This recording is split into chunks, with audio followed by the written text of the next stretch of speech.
नमस्कार मित्रों, मैं आपका मित्र भूपेन ठाकरे स्वागत करता हूं अपने YouTube चैनल जीएस मंथन 88 पे।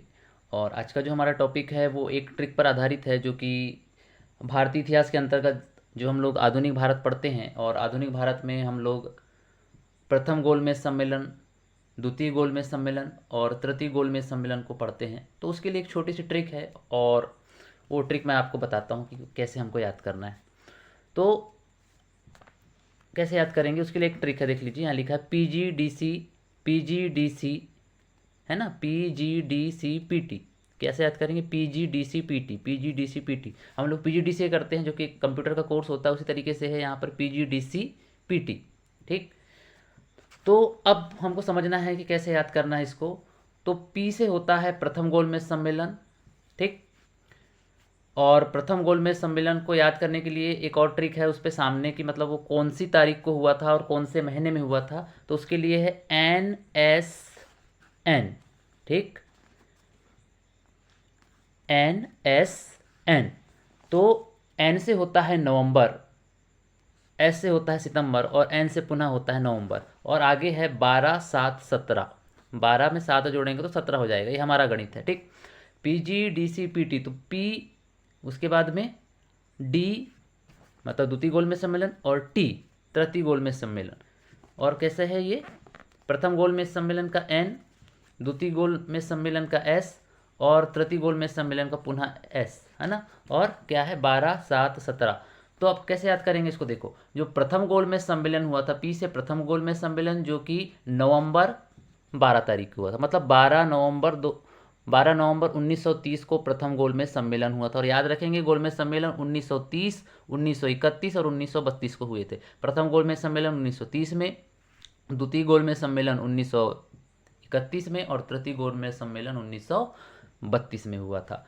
तो पी का मतलब हो गया प्रथम गोलमेज सम्मेलन और एन से हो गया नवंबर और तारीख हो गई 12, तो 12 नवंबर 1930 को प्रथम गोलमेज सम्मेलन हुआ। ठीक, उसके बाद में PG, तो जी का मतलब क्या है, क्योंकि यहाँ कुछ घटनाएं भी घटी वो हमको देखना पड़ेगा। तो जी से होता है गांधी इरविन समझौता। ठीक है, गांधी इरविन समझौता, इसी को हम लोग कहते हैं दिल्ली समझौता। और यही वो समझौता था जिसके तहत गांधी जी ने सविनय अवज्ञा आंदोलन को स्थगित कर दिया था। ठीक है, समाप्त कर दिया था। 4 मार्च 1931 कब हुआ था ये, 4 मार्च 1931 को गांधी इरविन समझौता हुआ और इसके तहत गांधी जी ने सविनय अवज्ञा आंदोलन को क्या किया था, स्थगित किया था। पूर्ण रूप से तो खत्म नहीं किया था लेकिन उसको स्थगित कर दिया था। फिर डी आया, तो डी का मतलब हो गया द्वितीय गोलमेज सम्मेलन 1931। और फिर हमने यहाँ एस लिखे हैं तो एस का मतलब सितंबर और तारीख हो गई 7, तो 7 सितंबर 1931 को द्वितीय गोलमेज सम्मेलन हुआ था। और क्या क्या घटनाएं घटी, 3 जनवरी 1932 को पुनः सविनय अवज्ञा आंदोलन शुरू हो गया, क्योंकि द्वितीय गोलमेज सम्मेलन असफल रहा इसलिए 3 जनवरी 1932 को पुनः सविनय अवज्ञा आंदोलन शुरू हो गया। और सी का मतलब होता है कम्युनल अवार्ड, जिसको हम लोग सांप्रदायिक पंचायत भी कहते हैं, जो कि 16 अगस्त 1932 को आया था। ठीक, इसके अलावा फिर पी लिखा है, इसका मतलब होता है पूना पैक्ट, या इसका मतलब है गांधी अंबेडकर समझौता, जो कि 24 सितंबर 1932 को हुआ। तो याद रखेंगे कि द्वितीय गोलमेज सम्मेलन के बाद क्या क्या हुआ, पहली चीज याद रखेंगे 3 जनवरी 1932 को पुनः सविनय अवज्ञा आंदोलन शुरू हुआ। सी से हो गया कम्युनल अवार्ड जो कि 16 अगस्त 1932 को हुआ। और पी का मतलब पूना पैक्ट हुआ जो कि जिसको हम लोग गांधी अंबेडकर समझौता कहते हैं, 24 सितंबर 1932 को हुआ। ठीक, अब इस टी का मतलब क्या है, तो टी का मतलब वो हो जाता है तृतीय गोलमेज सम्मेलन जो कि 1932 में हुआ। और यहाँ लिखा है एन, एन का मतलब होता है नवंबर और तारीख है 17। NSN 12 7 17। और ये PGDCPT, आप इसको इतना याद कर लो, इधर PGDCPT याद कर लो, इधर NSN याद कर लो और इधर ये तारीख याद कर लो 12 7 17। ये मेन तारीखें हो गई, मतलब प्रथम द्वितीय और तृतीय गोलमेज सम्मेलन की। ठीक है, और बीच में क्या क्या घटनाएं घटी तो वो आप लोगों को थोड़ा सा याद करना पड़ेगा, ज़्यादा कुछ है नहीं।